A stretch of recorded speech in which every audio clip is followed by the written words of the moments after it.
Sardis సంఘాన్ని ఈరోజు మనం ధ్యానం చేయబోతున్నాం. ఒకసారి పేరు చెప్పండి అమ్మా. ఏం పేరు? సార్దీస్.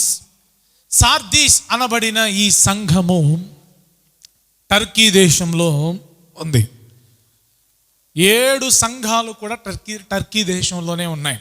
ఈ స్మిర్న అనబడిన సంఘానికి సుమారుగా ఒక 120 కిలోమీటర్ల దూరంలో ఈ పట్టణం అనేది ఉంటుంది. ఈ సార్దీస్ అనబడిన ఈ పట్టణాన్ని ఒక రాజు పరిపాలన చేస్తూ ఉన్నాడు. సార్దీస్ అనబడిన ఈ పట్టణము క్రోసెస్ అనబడిన రాజు పరిపాలన చేస్తున్నాడు. క్రీస్తు పూర్వము కట్టబడిన పట్టణం అన్నమాట. ఈ పట్టణము చాలా ఐశ్వర్యవంతమైన పట్టణం. చిన్న పట్టణం అయినప్పటికీ చాలా ఐశ్వర్యవంతమైన పట్టణం. ఈ క్రోసెస్ అనబడిన ఈ రాజు ఈ పట్టణాన్ని ఎందుకు కట్టాడంటే డబ్బులు దాచుకోవడానికి కట్టాడు. దేనికి? డబ్బులు దాచుకోవడానికి.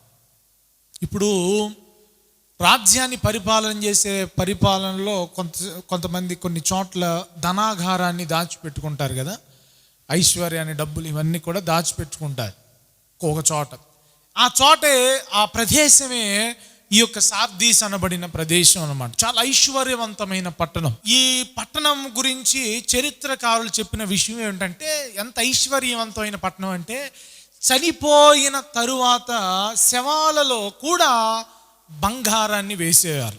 చనిపోయిన తర్వాత పాతి పెట్టేటప్పుడు ఆ పెట్టెలో కానీ ఆ స్థలంలో కానీ బంగారాన్ని కూడా పాతి పెట్టేవారు. విలువైన వస్తువులను కూడా పాతి పెట్టేవారు.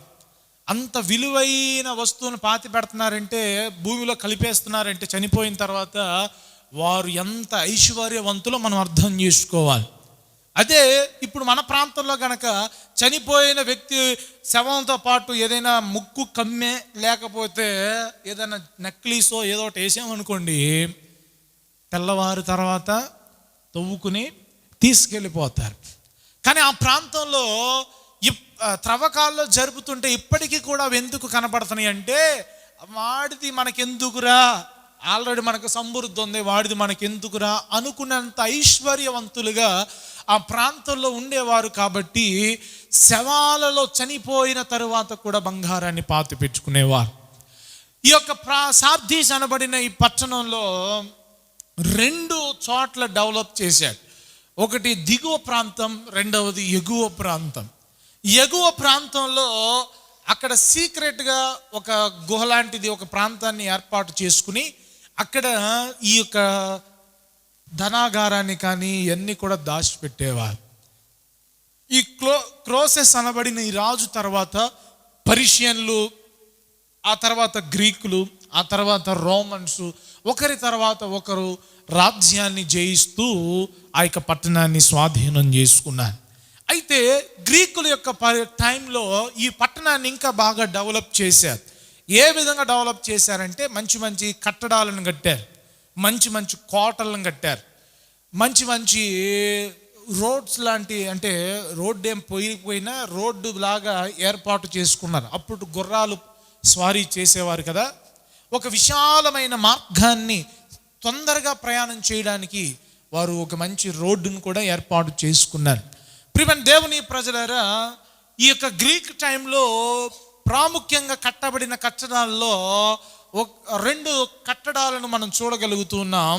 అది ఒకటి అర్తిమీ దేవత యొక్క గుడి. అపోస్తుల కార్యాల్లో అర్తిమీ దేవి యొక్క గుడిని గురించి కూడా వేరొక ప్రాంతంలో కట్టబడడాన్ని మనం చూస్తూ ఉంటాం.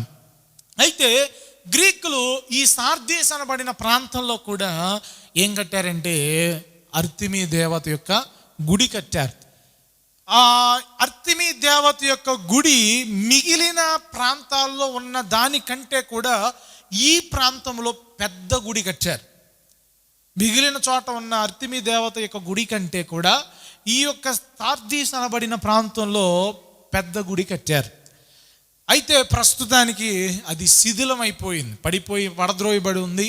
అక్కడక్కడ కొన్ని పిల్లర్స్ అనేవి కనబడుతూ ఉంటాయి. ఈ అర్తిమీ దేవతను ఎక్కువగా హంటింగ్, విజయానికి సూచనగా, విజయాన్ని కలుగజేసే దిశగా ఈ యొక్క అర్తిమీ దేవతను ఆరాధన చేసేవారు. తర్వాత ఇదే ప్రాంతంలో మరొక గుడిని కట్టారు. సిబ్లే అనబడిన మరొక దేవత యొక్క గుడిని కట్టారు. ఏం పేరండి? సిబ్లే అనబడిన మరొక దేవత యొక్క గుడిని కట్టారు. ఈ దేవత యొక్క గుడి ఎందుకు అనంటే గర్భఫలాన్ని ఇస్తుంది, అలాగే నేచర్ గాడ్ అనే ఒక ఉద్దేశంతో ఈ యొక్క దేవతను ఆరాధన చేస్తూ ఆ యొక్క సిబ్లే అనబడిన దేవతకు గుడి కట్టారు. అది కూడా శిథిలం అయిపోయింది, అది కూడా నిర్మూలన చేయబడింది. ఆ తర్వాత రోమన్స్ పరిపాలన టైంలో, రోమన్స్ పరిపాలనలో కూడా కొంత డెవలప్మెంట్ అనేది జరిగింది. యూదులు ఈ సార్దీస్ అనబడిన ప్రాంతంలో కూడా నివాసం చేసేవారు. యూదులు ఈ యొక్క సార్దీస్ అనబడిన ప్రాంతంలో ఒక మంచి మందిరాన్ని కట్టుకున్నారు. సినగోగ్ అని పిలుస్తారు సమాజ మందిరాన్ని. సమాజ మందిరాన్ని కట్టుకుని అక్కడ ఆరాధన చేస్తూ ఉండేవారు. ఈ సమాజ మందిరానికి ఆనుకుని రోమన్స్ వారు ఏం చేశారంటే జిమ్నాజియం, అంటే రోమన్స్ యొక్క జిమ్ అనేది ఒకటి కట్టారు. జిమ్నాజియం అని పిలుస్తారు, షార్ట్కట్లో జిమ్ అని పిలుస్తారు. ఈ యొక్క జిమ్ ఇప్పుడు మన ప్రాంతాల్లో ఉన్న జిమ్ లాగా ఏదో చిన్న రూమ్లోనో చిన్న ప్రదేశంలో ఉండే జిమ్ కాదు, కానీ ఈ జిమ్నాజియం, ఈ జిమ్ అనేది సుమారుగా 5.5 ఎకరాలలో కట్టబడిన జిమ్నాజియం. 5.5 ఎకరాలలో కట్టబడిన జిమ్నాజియం. అంటే దీంట్లో ఏం చేసేవారంటే రోమన్ సైనికులు తర్ఫీదును పొందేవారు. వారు సైన్య యుద్ధానికి బాగా ఎక్సర్సైజ్ చేయటం కానీ, వాటి సంబంధించిన శరీరానికి సంబంధించిన వ్యాయామాలు చేయటం కానీ ఇవన్నీ కూడా చేసేవారు. అయితే పైపెచ్చు ఈ యొక్క రోమన్లో ఈ యొక్క జిమ్నాజియంలో ఒక దారుణమైన పరిస్థితి ఏంటిదంటే బట్టలు లేకుండానే వారు ఆ జిమ్నాజియంలో ఎక్సర్సైజులు చేయటం కానీ ఉండడం కానీ ఒక విచ్చలవిడితనంగా ఆ జిమ్నాజియంలో నడుచుకునేవారట. ఆ జిమ్లో హాట్ స్ప్రింగ్ అంటే హాట్ బాత్, ఆ కోల్డ్ బాత్ ఇవన్నీ కూడా ఉండేవి. చాలా విచ్చలవిడితనంలో దారుణంగా ప్రవర్తించేవారనమాట.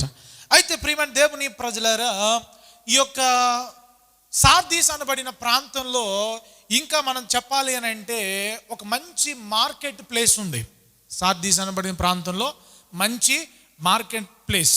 ఈ మార్కెట్ ప్లేస్లో ఏం చేస్తారంటే ఇప్పుడు మనకులాగా రోడ్డు పక్కన షాపులు కడతారు కదా, అట్లాగే ఎదురు పల్లాగా ఒక రూమ్స్ లాగా, ఒక షాప్స్ లాగా కట్టారు. ఈ షాప్స్లో కూడా క్రైస్తవులకి ఒక షాపు, యూదులకు ఒక షాపు, పలంకా గ్రీకులకు ఒక షాపు, రోమన్స్కి ఒక షాపు, అట్లాగా మతాల వారీగా షాప్స్ని కేటాయించి అక్కడ వ్యాపారాలు చేస్తూ ఉండేవారు. ప్రియమైన దేవుని ప్రజలారా, ఇప్పటికీ కూడా మనం వెళ్తే ఒక చోట ఇలాంటి షాప్లో సిలువు గుర్తు వేసిన ఒక షాప్ అనేది కనబడుతూ ఉంటుంది. మరొకటి యూదుల యొక్క సింబల్ వేసిన షాప్ మరొకటి కనబడుతూ ఉంటుంది. అలాగే ఇక్కడ ఈ సార్దీస్ అనబడిన ప్రాంతంలోనే మొట్టమొదటిగా కాయిన్స్ అనబడిన ముద్రణ వేయటం కానీ, కాయిన్స్ని తయారు చేయటం కానీ, ఆ రోజుల్లో బంగారపు కాయిన్స్, వెండి కాయిన్స్ అనేవి తయారు చేసేవారు. ఈ యొక్క క్రీస్తు పూర్వమే అంటే యేసు క్రీస్తు ప్రభు రాక మునిపే ఈ యొక్క క్రోసెస్ అనబడిన రాజు పరిపాలనలోనే కాయిన్స్ అనేవి ముద్రించారని, ఆ విధంగా వర్తకాలు అంటే వ్యాపారాలు జరిగేవని చెప్పేసి చరిత్రకారులు తెలియజేస్తూ ఉన్నారు. కాబట్టి ఈ విధంగా ఉన్న ఈ యొక్క సార్దీసు ప్రాంతంలో కొంతమంది క్రైస్తవులు యేసుక్రీస్తు ప్రభు వారిని నమ్మి అక్కడ ఒక మందిరాన్ని కట్టుకున్నారు. 2 మందిరాలు ఉన్నాయి, 2 చర్చెస్ ఉన్నాయి. ఇప్పుడు ఆ 2 చర్చెస్ శిథిలం అయిపోయినాయి, గుడులు శిథిలం అయిపోయినాయి. సినగోగ్ అంటే యూదుల యొక్క సమాజ మందిరం శిథిలం అయిపోయింది. 3వది రోమన్ యొక్క జిమ్నాజియం శిథిలం అయిపోయింది. ఆ పట్టణంలో ఉన్న ఫోర్ట్రెస్, కోటలు అవన్నీ కూడా శిథిలం అయిపోయినాయి, అన్నీ కూడా ధ్వంసం చేయబడ్డాయి. అయితే ప్రియమైన దేవుని ప్రజల దాని గురించి మనం చివరిలో చూద్దాం. ప్రియమైన దేవుని ప్రజలరా, ఈ యొక్క సార్దీస్ అనబడిన ఈ ప్రాంతంలో కొంతమంది యేసు క్రీస్తు ప్రభు వారిని గుర్తెరిగి వారు సత్యాన్ని గ్రహించి యేసయ్యను అంగీకరిస్తూ యేసయ్య మార్గంలో నడుస్తూ ఉన్నారు. ఒక సంఘంగా ఏర్పడ్డారు. ఈ ఒక సంఘంగా ఏర్పడితే దేవుడు ఆ సంఘానికి ఒక వర్తమానాన్ని పంపిస్తూ ఉన్నాడు, ఒక లేఖను పంపిస్తున్నాడు ఈ అపోస్తలుడైన యోహాను ద్వారా. ఏంటి ఆ లేఖ అని మనం పరిశీలన చేసినట్లయితే, మొట్టమొదటిగా ఇంట్రడక్షన్లో ఒక మాట సెలవిస్తూ ఉన్నాడు. 7 నక్షత్రములను 7 ఆత్మలను గలవాడు చెప్పు సంగతులు ఏవనగా. ఇక్కడ మీకు ఒక చిన్న విషయాన్ని, చిన్న క్లారిటీని చెప్పాలని ఆశపడుతున్నాను. అదేంటిదంటే 7 ఆత్మలను గలవాడు, 7 ఆత్మలను గలవాడు అని చెప్తూ ఉన్నాడు. 7 ఆత్మలు కలిగి ఉండడం ఏంటి? ఉంటే ఒకే ఒక ఆత్మ ఉంది కదా, పరిశుద్ధాత్మ ఉంది కదా. 7 ఆత్మలు కలిగి ఉండడం అంటే ఏంటి? యేసయ్య 7 ఆత్మలు ఎలా కలిగి ఉంటాడు? ఏంటి ఆ 7 ఆత్మలు అని ఒకసారి మనం పరిశీలన చేసినట్లయితే, యెషయా గ్రంథంలో 11వ అధ్యాయము 2వ వచనాన్ని మనం చదువుకున్నప్పుడు దీనికి సంబంధించి ఒక యెహోవా ఆత్మ జ్ఞాన వివేకములకు ఆధారమగు ఆత్మ, ఆలోచన బలములకు ఆధారమగు ఆత్మ, తెలివిని యెహోవా ఎడల భయభక్తులు పుట్టించు ఆత్మ అతని మీద నిలుచును. ఎవరు అతడు? ఎవరి మీద నిలుస్తుంది ఈ ఆత్మ అని ఆలోచన చేస్తే, పై వచనం చదివితే మనకు అర్థమవుతుంది. యెషయా మొద్దు నుండి చిగురు పుట్టును, వాని వేరుల నుండి అంకురము ఎదిగి ఫలించును. యేసుక్రీస్తు ప్రభువారి గురించి చెప్పబడిన ప్రవచనమే ఈ యేసుక్రీస్తు ప్రభువారి గురించి చెప్పబడిన ఈ ప్రవచనము. దానిలో యేసయ్యకు 7 ఆత్మలు గలవాడు అనేది ఆయన సంబోధిస్తున్నాడు. అతని మీద నిలుచును. ఇంతకు అక్కడ 7 ఏమున్నాయండి అని ఆలోచన చేస్తే, ఒకటి చూడండి, యెహోవా ఆత్మ. ఒకటి ఏంటిదండి? యెహోవా ఆత్మ. రెండవది జ్ఞానము కలిగిన ఆత్మ. రెండవది అక్కడ 2 కలిపేశాడు. జ్ఞానము వివేకములు కలిగిన ఆ ఆధారమగు ఆత్మ అని చెప్పేసి కలిపేశాడు. అది సంధిని మనం విడదీయాలన్నమాట. సో రెండవది జ్ఞానము కలిగిన ఆత్మ, మూడవది వివేకములకు ఆధారమగు ఆత్మ, నాలుగవది ఆలోచనలు కలుగజేసే ఆత్మ, తర్వాత ఐదవది బలములకు ఆధారమగు ఆత్మ, ఆరవది తెలివిని కలుగజేసే ఆత్మ, ఏడవది భయభక్తులు పుట్టించే ఆత్మ. ఈ 7 ఆత్మలు అతని మీద నిలుచును అని చెప్పాడు. ఎవరు అతడు అని అంటే యేసుక్రీస్తు ప్రభువు. హల్లెలూయా. చేతులెత్తి స్తోత్రాలు చెప్దామా? హల్లెలూయా. 7 ఆత్మలు. ఈ 7 ఆత్మల గురించి ధ్యానం చేయాలంటే చాలా టైం పడుతుంది. కానీ మనకి ఏదైనా జ్ఞానం కావాలన్నా, వివేకం కావాలన్నా, తెలివి కావాలన్నా, ఆలోచన కావాలన్నా, లేకపోతే మనలో భయభక్తులు కావాలన్నా, ఇవన్నీ కూడా యేసయ్య ద్వారానే వస్తాయి. ఎవరి ద్వారా వస్తాయి చెప్పండి అమ్మా? యేసయ్య ద్వారా. అందుకని ఆయన మీద ఈ ఆత్మలు ఉన్నాయి. రైట్. ఇప్పుడు 7 ఆత్మలు కలిగిన వాడు చెప్పు సంగతులు ఏమనగా, నీ క్రియలను నేను ఎరుగుదును. సాధారణంగా మనము పైన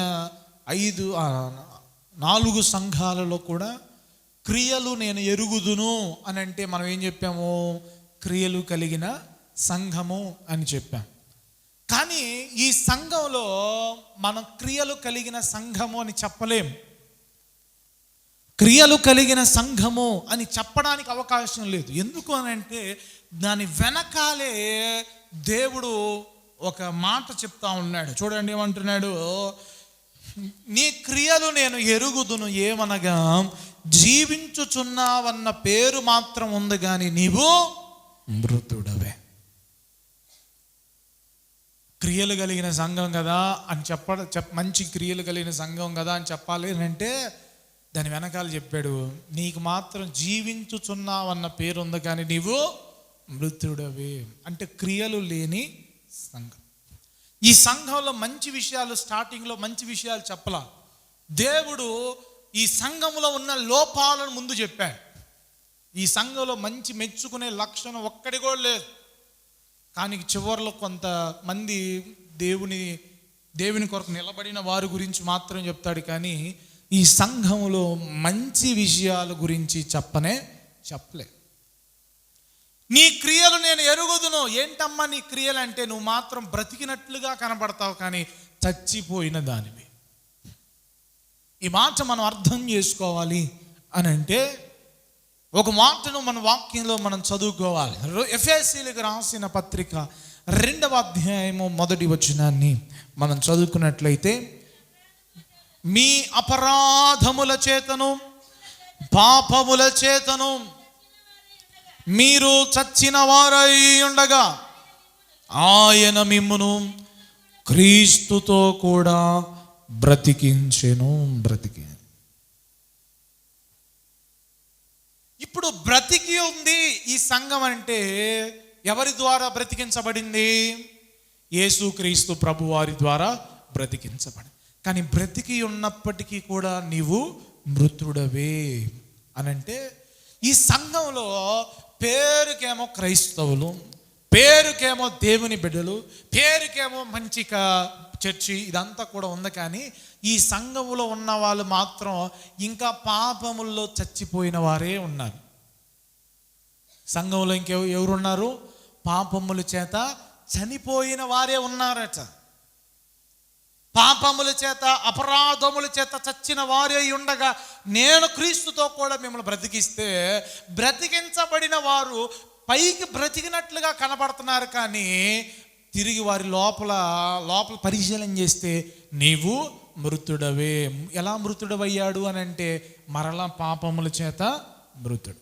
అంటే ఈ సంఘం ప్రతి ఆదివారం మందిరానికి వస్తుంది, ప్రతి ఆదివారం చర్చికి వస్తుంది, చక్కగా ప్రార్థనలు, కూడికలు ఇవన్నీ కూడా కలుసుకుంటుంది. కానీ ఇంకా వారిలో పాపము ఉంటుంది.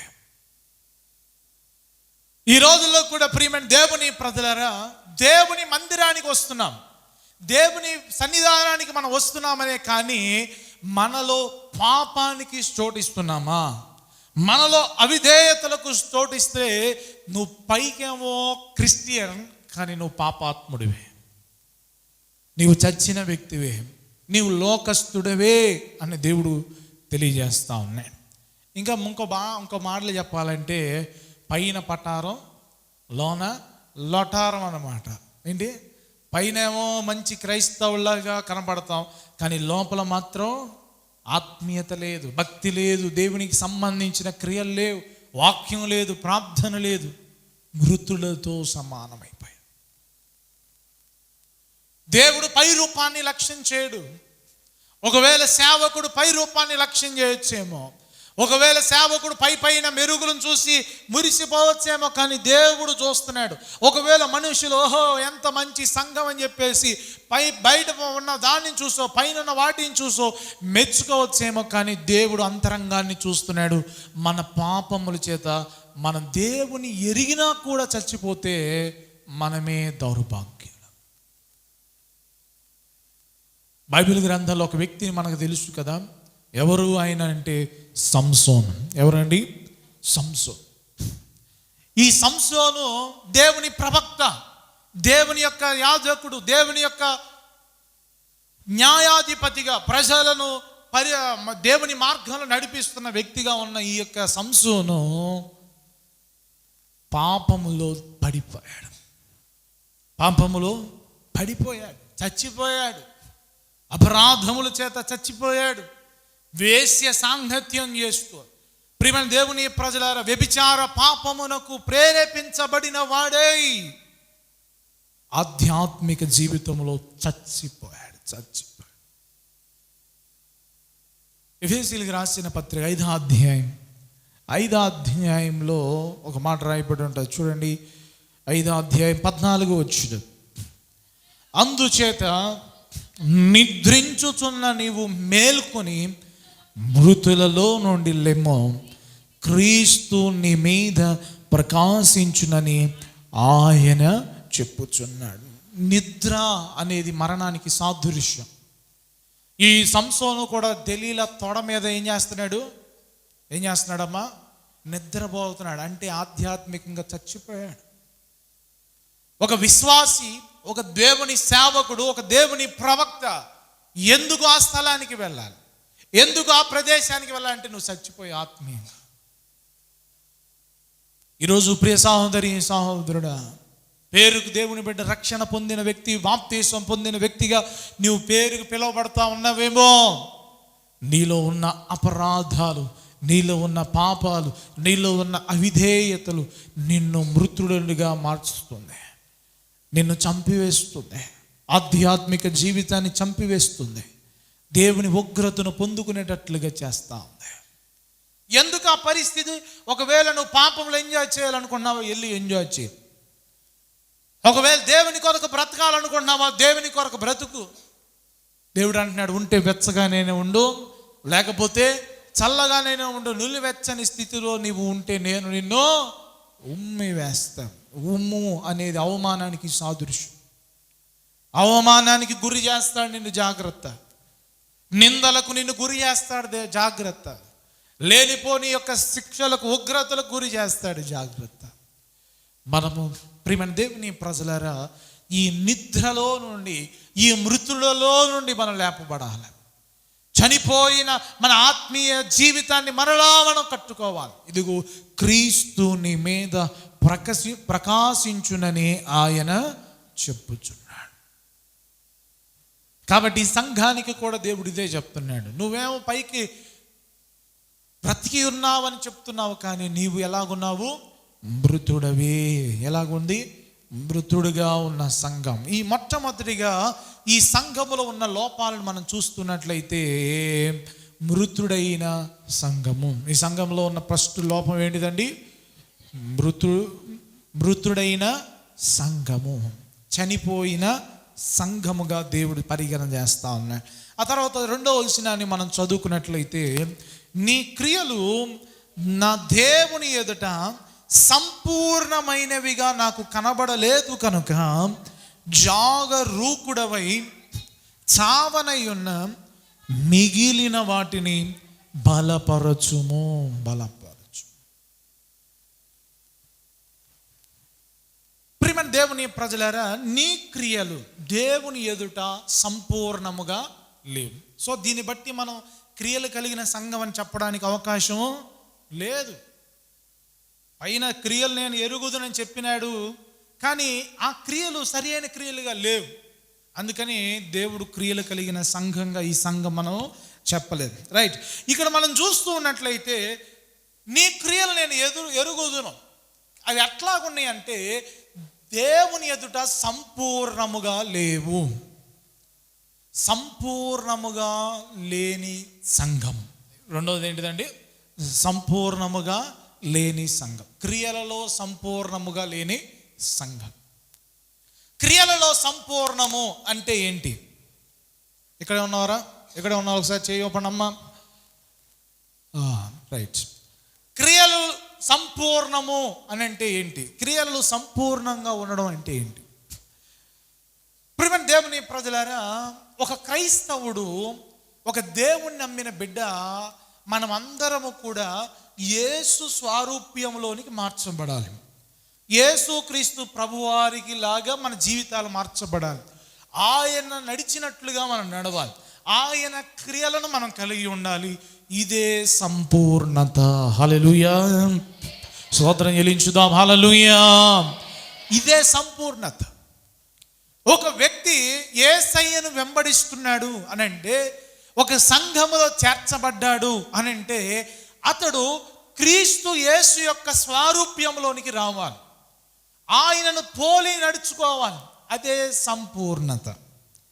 కానీ ఈ సంఘము రక్షించబడిన, దేవుని తెలుసుకున్న ఒక సంఘంగా ఏర్పరచబడినప్పటికీ కూడా ఈ సంఘము యొక్క క్రియలు అనేవి సంపూర్ణముగా లేవు. ఏమైపోతున్నాయి అయ్యా అని అంటే, అక్కడ అంటున్నాడు కదా, ఒకటి తర్వాత ఒకటి చచ్చిపోతా ఉన్నాయి. ఒకటి తర్వాత ఒకటి ఏమైపోతున్నాయి? చచ్చిపోతున్నాయి. ఇప్పుడు యేసుక్రీస్తు ప్రభువారి యొక్క క్రియలు మనం చూస్తూ ఉంటే, యేసయ్య క్షమించే క్రియలు కలిగి ఉన్నాడు, క్షమించే మనసు కలిగి ఉన్నాడు. ఈ సంఘములో మెల్లిమెల్లిగా ఆ క్షమించే గుణం తగ్గిపోతుంది. సంఘం అంటే మట్టిగా, సంఘం అంటే గోడలు కాదు, సంఘం అంటే విశ్వాసు. అంటే ఈ విశ్వాసులలో ఈ క్రియలు చనిపోతున్నాయి, క్షమించే క్రియలు చనిపోతున్నాయి. ఎవడైనా ఏదైనా కోపం ఏదైనా అన్నాడు అనుకో, క్షమించట్లా, ఆవేశపడిపోయి గొడవకి వెళ్ళిపోతుంది. తర్వాత ప్రేమించే మనస్సు తగ్గిపోతుంది. ఇలా క్రియలు, మంచి క్రియలు, యేసయ్య కలిగిన మంచి పనులు, యేసయ్య చేసిన మంచి పనులు, జాలి చూపించడం, ప్రేమించడం, పరిచర్య చేయడం, ఇలాగూ వరుసగా ఒకటి తర్వాత ఒకటి ఈ యొక్క సంఘములో క్రియలు అనేవి చచ్చిపోతున్నాయి. వాటి పక్క సంపూర్ణం అవ్వాల్సింది సంపూర్ణం అవ్వకుండా మెల్లిగా ఆ క్రియలు అనేవి ఏమైపోతున్నాయి అంటే చచ్చిపోతున్నాయి. కాబట్టి నువ్వేం చేయాలంటే, ఇంకా మిగిలిన దాన్నైనా నువ్వేం చేయాలంటే బలపరచాలి. మిగిలి ఉన్న ఆ కొంచెం క్రియలైనా కూడా నువ్వు బలపరుచుకో అని యేసయ్య సెలవిస్తా ఉన్నాయి. ప్రియమైన దేవుని ప్రజలారా, ఒక విశ్వాసి, ఒక దేవుని బిడ్డ వెంటనే భక్తిహీనుడుగా మారిపోడు. ఒక విశ్వాసి, ఒక దేవుని నమ్మిన బిడ్డ వెంటనే లోకములో కలిసిపోడు. ఏం జరిగిద్దయ్యా అనంటే, క్రమక్రమముగా అతనిలో ఉన్న క్రియలు నశించిపోతూ ఉంటాయి.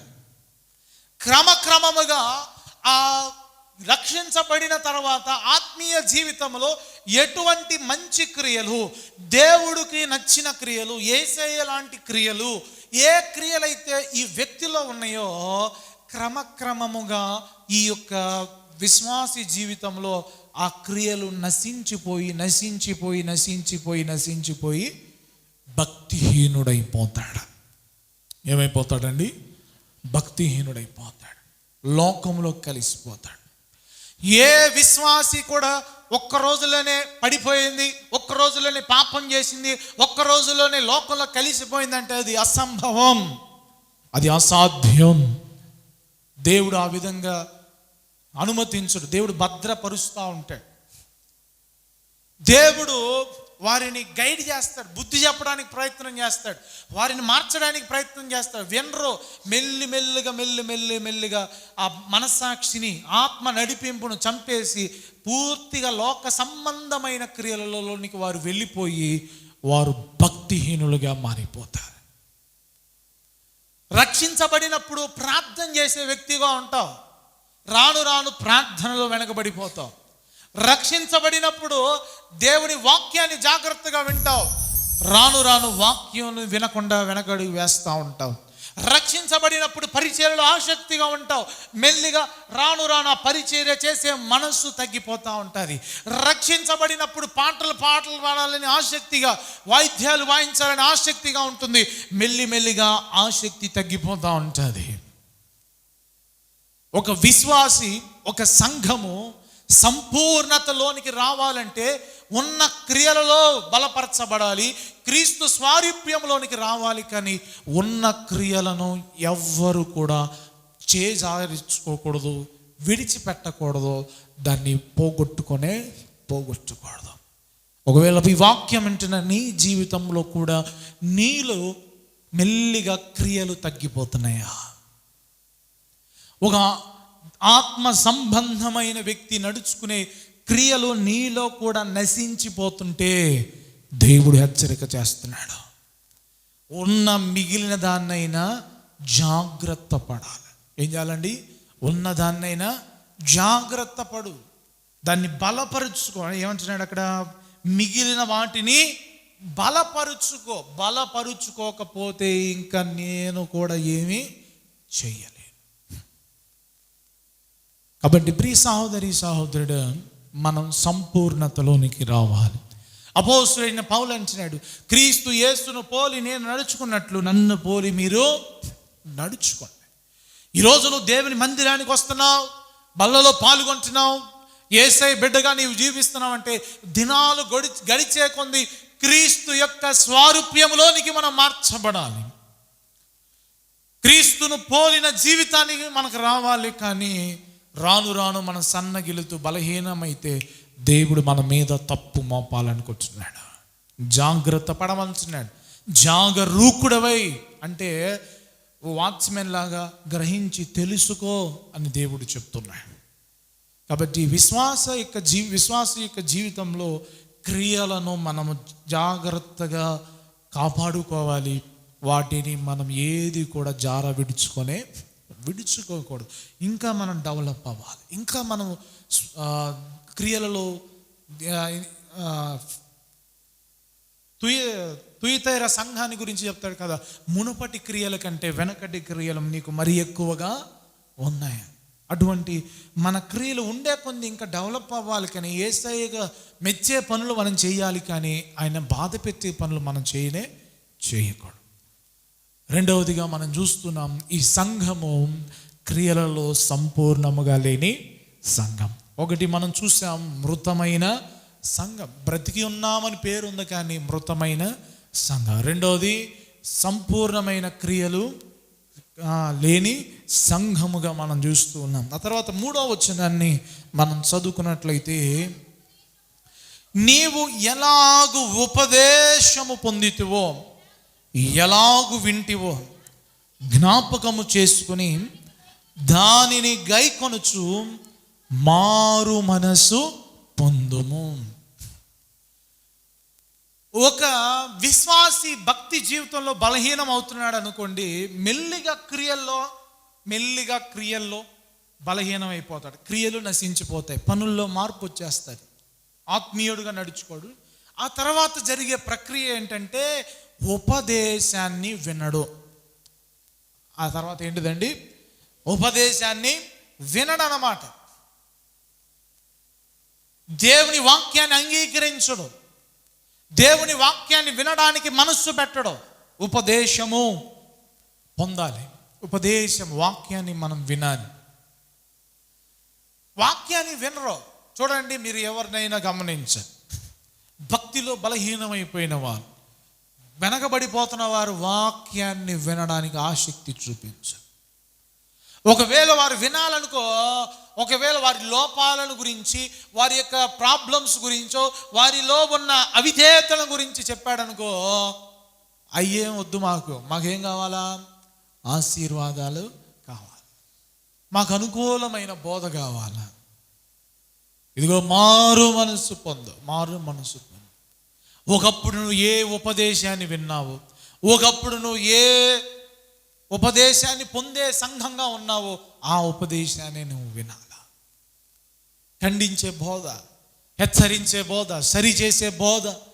ప్రియమైన దేవుని ప్రజలారా, దేవుని వాక్యము ఏదైతే స్పష్టంగా ఉందో అదే మనం వినాలి, కానీ కలిపి చెరిపే బోధలు మనం వినకూడదు.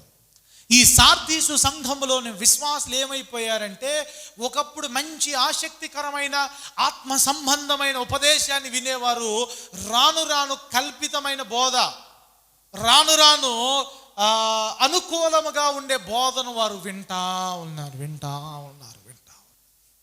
చెప్పేవాడు కూడా అలాంటి సత్యాన్ని బోధించకుండా ఆ విధంగానే కల్పించే బోధలు చెప్తా ఉన్నాడు, అనుకూలమైన బోధన చెప్తున్నాడు. వినే వాళ్ళకు కూడా అదే వింటాం. దేవుడు అంటున్నాడు, మారు మనసు పొందాలి. మారు మనసు పొంది విను. ఏ ఉపదేశాన్ని అయితే వినేవాడువో ఆ ఉపదేశాన్ని విను. ఈ యొక్క సార్దీస్ అనబడిన సంఘంలో ఒక ఉపదేశాన్ని చేసేవారట. ఏంటా ఉపదేశం అని అంటే, అమ్మా ఇదిగో మనం అందరినీ గౌరవించాలి. ఏం చేయాలా? అందరినీ గౌరవించాలి.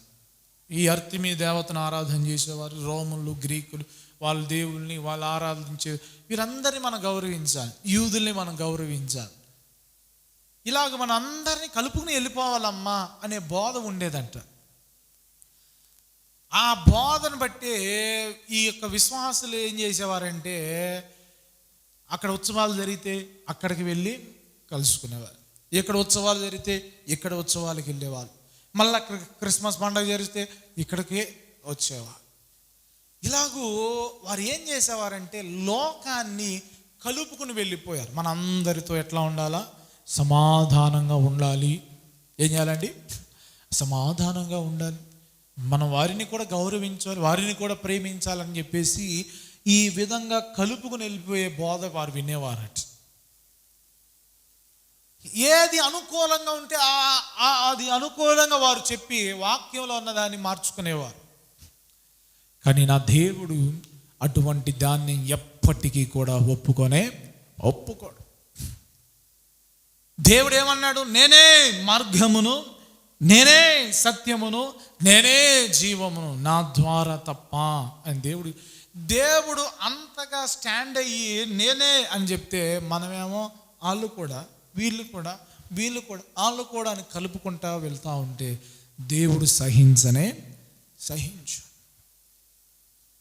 ఇప్పుడు మీ ఆయన ఉన్నాడు, నిన్ను కాకుండా ఇంకో ఆమెను కూడా గౌరవిద్దాం, ప్రేమిద్దాం, ఆదరిద్దాం, దరి చేరదాం అని చెప్పేసి తీసాడే అనుకో, ఏమైద్ది? మామూలుగా ఉండదు. ఇంకా ప్రపంచ యుద్ధాలు జరుగుతూ ఉంటాయి. దేవుడు సహించు. అందుకని కొరింథీయులకు రాసిన 2వ పత్రిక 6వ అధ్యాయం అంటాడు కదా, విశ్వాసికి అవిశ్వాసికి ఏమి పొత్తు? మీరు అవిశ్వాసులతో జోడుగా ఉండకుడి. నీతికి 14వ వచనం, నీతికి దుర్నీతికి ఏమి సాంగత్యం? వెలుగునకు చీకటితో ఏమి పొత్తు? క్రీస్తునకు బెలియాలకు ఏమి సంబంధము? అవిశ్వాసితో విశ్వాసికి పాలెక్కడిది? దేవుని ఆలయమునకు విగ్రహములతో ఏమి పొందిక? ఏమండి, విగ్రహాలకి దేవునికి ఏమైనా పొందికొందా? ఎందుకు నువ్వు దాన్ని గౌరవించాలి? ఎందుకు దాన్ని అనుసరించాలి? ఎందుకు ఆచరించాలి? ఎందుకు దాన్ని వెంబడి నువ్వు వెళ్ళాలి? నిలకడగలిగి జీవించు. దేవుడు అటువంటి దాన్ని సహించడు. మనము దేవుని మార్గములోనే ప్రయాణం చేయాలి, కానీ ఇతరులలో కలుపుకొని వెళ్ళే విధానం అందరూ కూడా ఒకటే. ఈ రోజుల్లో ఏమొస్తుంది? అన్నీ కూడా ఒకటేనండి, మాకు వాళ్ళ ఇష్టం వీళ్ళ ఇష్టం అందరూ కూడా ఒకటేనండి. లేదు, దేవుడు ఒప్పుకోవట్లా. క్రీస్తుకు బెలియాలకు ఏమి పొందు? విగ్రహాలకు దేవునికి ఏమి పొందిక? దేవుడు ఒప్పట్లే. నువ్వు దేవుని కొరకు నిలకడగా జీవించాలి, నిలబడాలంతే. ప్రియమైన దేవుని ప్రజలారా, కాబట్టి ఈరోజు విశ్వాసి అవిశ్వాసులతో జోడుగా ఉండి గౌరవించాలనో లేకపోతే ఆ క్రియలలో తొలగిపోతూ ఉన్నారు, ఉపదేశాన్ని మరిచిపోతూ ఉన్నారు, దేవుని వాక్యాన్ని మరిచిపోతూ ఉన్నారు. కాబట్టి దేవుడు హెచ్చరిక చేస్తూ ఉన్నాడు, వెళ్ళి ఒకప్పుడు ఉన్న ఉపదేశాన్ని నీవు విను. ఒకప్పుడు ఏ విషయాలు వినేదానివో ఆ విషయాలు విను. అనుకూలమైన బోధకు నువ్వు వెళ్ళమాకని చెప్పేసి దేవుడు హెచ్చరిక చేస్తా ఉన్నాడు. అంత్య దినాల్లో కొంతమంది అనుకూలమైన బోధకులను ఏర్పాటు చేసుకుంటారట. అంటే వారికి ఏ విషయాలు ఇబ్బంది లేకుండా కలిగించే బోధలు వారు వినాలని ప్రయత్నం చేస్తారట. దేవుడు దాన్ని ఏమాత్రం కూడా సహించట్లేదు. కాబట్టి మూడవదిగా ఈ యొక్క సంఘాన్ని మనం చూస్తున్నట్లయితే ఉపదేశము మారిపోయిందనే తప్పును మనము చూస్తున్నాం. నీవెలాగో ఉపదేశం పొందుతావో, ఎలాగ వింటివో జ్ఞాపకము చేసుకుని దానిని గైకొనుచు మారు మనసు పొందుము. నీవు జాగరూకుడవై ఉండని ఎడల నేను దొంగవలే వచ్చేదను. దేవుడు అంటున్నాడు కదా, ఇదిగో జాగ్రత్త పడకపోతే, సరి చూసుకోకపోతే, నువ్వు వినకపోతే, మారు మనసు పొందకపోతే దొంగలాగా వస్తా, చెప్పా పెట్టకుండా వస్తా. వచ్చి ఏం చేస్తావయ్యా?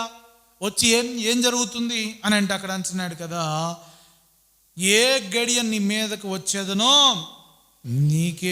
నీకు తెలియనే. దేవుడు రాకడ గురించి చెప్పట్లా, నీ మీదకంటే విరోధముగా నీ మీదకి వస్తానో నాకు తెలియదు, కాబట్టి జాగ్రత్త పడు. దేవుడు ఖచ్చితంగా ఎవరైతే వినకుండా, ఎవరైతే లోబడకుండా, ఎవరైతే మారు మనసు పొందకుండా ఉంటారో ఖచ్చితంగా దేవుడు వారి మీదకి వస్తాడు. దేనికి?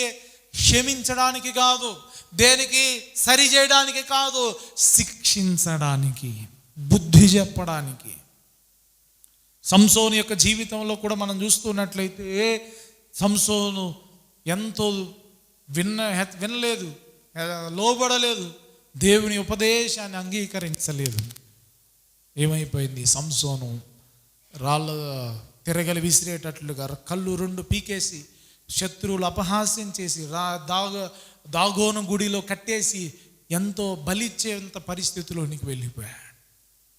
పశ్చాత్తాపడ్డాడు, మారు మనసు పొందాడు. అయ్యా ఒక్కసారికి నా.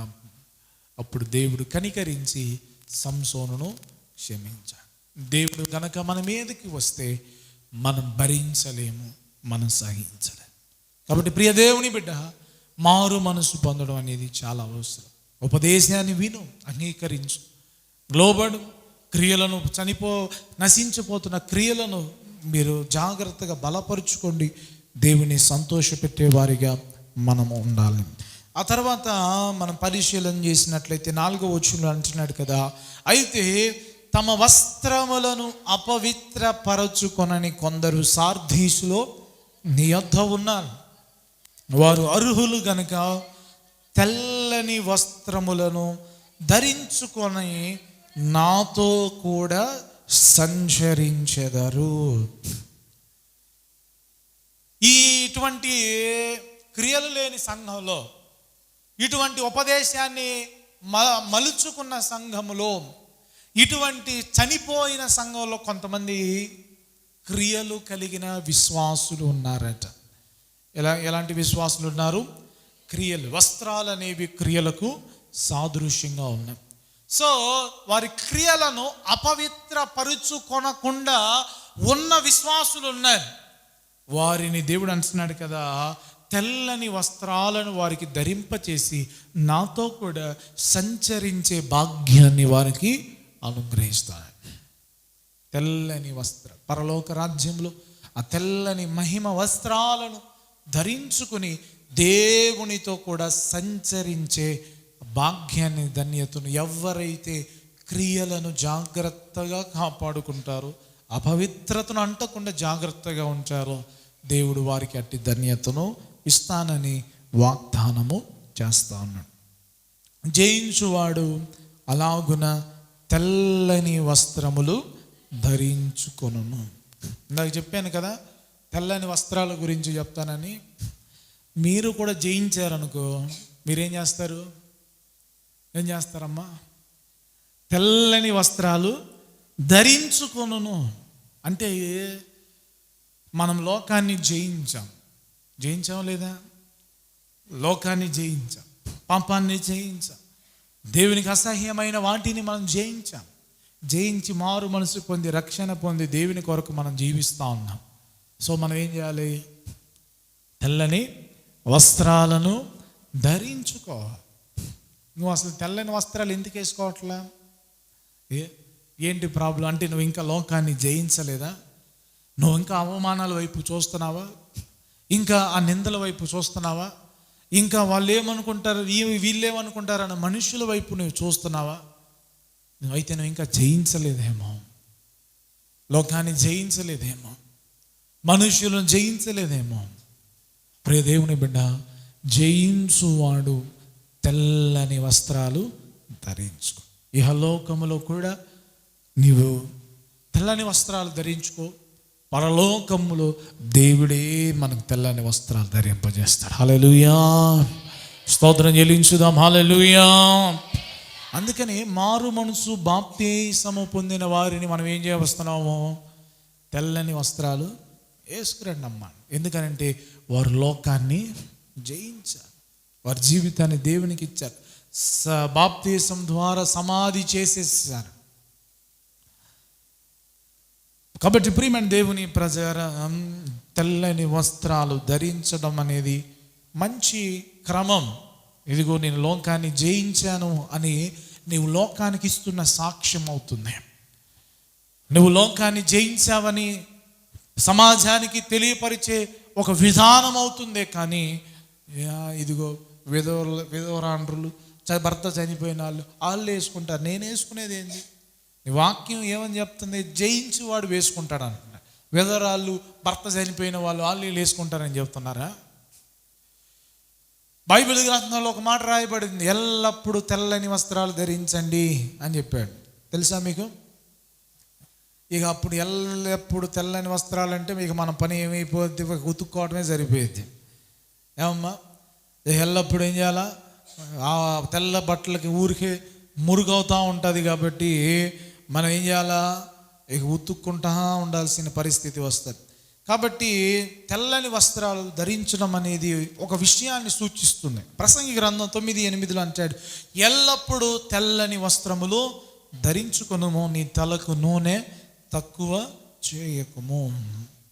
కాబట్టి తెల్లని వస్త్రాలను మనం ధరింప చేయడం ద్వారా ఇదిగో నేను లోకాన్ని జయించాను, నేను యేసయ్యను సొంత రక్షకుడిగా అంగీకరించాను, దేవుని కొరకు నేను జీవిస్తాను అని చెప్పేసి ఒక సాక్ష్యాన్ని లోకానికి తెలియజేయడానికి ఒక అవకాశం.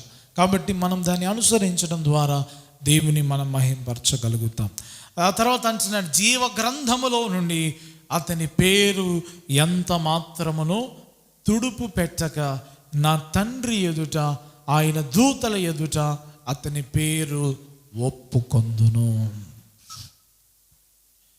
ప్రియమైన దేవుని ప్రజలారా, ఎవరి గురించి ఈ వాగ్దానాలు, ఎవరి గురించి ఈ విధమైన ఆశీర్వాదాలు అని అంటే, ఎవరైతే తమ వస్త్రాలను అపవిత్రపరచుకొనక ఉన్నారు అంటే, అపవిత్రతను అంటకుండా ఏ విశ్వాస అయితే జీవిస్తారో దేవుడిస్తున్న ఆశీర్వాదాలు చూడండి. ఒకటి, తెల్లని వస్త్రాలు ధరింపచేసి ఆయనతో కూడా సంచరించే భాగ్యాన్ని ఇస్తాడు. జయించిన వాడిని తెల్లని వస్త్రాలు ధరింపచేస్తాడు. ఇదిగో జీవ గ్రంథములో అతని పేరు రాయబడి ఉంటుంది. ఇదిగో తండ్రి ఎదుట, దేవదూతల ఎదుట ఆ యొక్క పేరును, పలానా హెన్రీ ఇదిగో లోకాన్ని జయించాడు, పలానా హర్ష లోకాన్ని జయించింది ఇదిగో అని చెప్పేసి అనౌన్స్ చేస్తాడట. పరలోక రాజ్యంలో అనౌన్స్ చేస్తాడు. మన పేరు ఏమండి, చర్చిలో కానుకిచ్చి పేరు చెప్పలేదు అని అంటే ఎంత బాధపడతాం. నా పేరు చెప్పలేదండి, ఇదిగో నేను ఇంత చేస్తే అంత చేస్తే నా పేరు చెప్పలేదండి. లేకపోతే మన పేరు ఫలానోళ్ళు అనౌన్స్ చేస్తే, రాజకీయ నాయకులు పిలిస్తే ఎంతో గొప్పగా భావిస్తాం. అది దేవాతి దేవుడు మన పేరు, ఇదిగో లాజరు రా, స్టెఫను రా, పౌలు రా, ఇదిగో పౌలు ఇతడేనమ్మా లోకాన్ని జయించాడు అని చెప్తే ఎంత సంతోషం, ఎంత భాగ్యం. కాబట్టి ప్రియ దేవుని ప్రజలారా, ఈ సార్దీసు సంఘంలో కొంతమంది ఉన్నారు, అలాంటి వారిని బట్టి దేవుడు సంతోషిస్తున్నాడు. కానీ సంఘంలో చాలామంది క్రియలు కోల్పోతున్నారు. సంఘం చనిపోయిన సంఘంగా ఉంటుంది, ఉపదేశాన్ని అంగీకరించని సంఘంగా ఉంటుంది. అటువంటి సంఘాన్ని బట్టి దేవుడు బాధపడతా ఉన్నాడు. ప్రియమైన దేవుని ప్రజలారా, ఈ సార్దీసు పట్టణం శిథిలమైపోయింది, పూర్తిగా ధ్వంసం చేయబడిపోయింది. ఏ కట్టడాలు కూడా లేకుండా ధ్వంసం చేయబడింది. ఒకప్పుడు ఐశ్వర్యవంతమైన పట్టణం. ఒకప్పుడు ఏ పట్టణం అండి ఇది? ఐశ్వర్యవంతమైన పట్టణం. కానీ ఇప్పుడు ఒక మారుమూల విలేజ్గా అది మారిపోయింది. ఒక మారుమూల విలేజ్ అయిపోయింది. నేను అనుకుంటున్నాను, బహుశా ఈ యొక్క కొద్ది మంది దేవునికి కలిగిన క్రియలను బట్టి దేవుడు ఇంకా ఆ పట్టణాన్ని ఆ విధంగా ఉంచాడేమో. ఈ టూరిస్టులు కొంతమంది వీరందరూ కూడా ఆ పట్టణానికి ఈ సార్దీసులో ఉన్న చరిత్రను చదవడానికి వెళ్ళడాన్ని బట్టి కొంచెం కొంచెంగా కొన్ని సంవత్సరాల క్రితమే డెవలప్ అయ్యి చిన్న చిన్న ఇల్లులు కట్టుకుంటా ఉన్నారు. బహుశా ఆ క్రియలు కలిగిన కొద్ది మంది చేసిన ప్రార్థనను బట్టి కావచ్చు. ఈరోజు ప్రియమైన దేవుని ప్రజలారా, మనము వారిని చూసి వీరిని చూసి చెడిపోయి మారిపోయి, వాడు అట్టున్నాడు, వాడు సినిమాలు చూస్తున్నాడు, నేను సినిమాలు చూస్తా, వాడు అలాగున్నాడు, నేను ఇలాగుంటా, వాడు ఇదిగో బూతులు మాట్లాడుతున్నాడు, నేను కూడా మాట్లాడుతా, వాడు అట్లాగా అబద్ధాలు చెప్తున్నాడు, నేను కూడా అబద్ధాలు, వాడు ఇలాగ ఎగ్గొడుతున్నాడు, నేను కూడా ఎగ్గొడతాను. ఒకరితో మనకు అనవసరం. మనం క్రీస్తు యేసు యొక్క స్వారూప్యంలోనికి రావాలి, సంపూర్ణతలోనికి రావాలి. అపవిత్రతను అంటకుండా మనం భద్రపరుచుకుందాం. దేవుడు మనల్ని బట్టి సంతోషిస్తాడు. జీవ గ్రంథంలో మన పేరు లిఖింపజేస్తాడు. తెల్లని వస్త్రాలు ధరింపజేస్తాడు. అందరి ఎదుట మన పేరును ప్రకటింపజేస్తాడు. అట్టి కృపా భాగ్యం ధన్యత దేవుడు మనందరికీ దయచేయును గాక. ఆమేన్.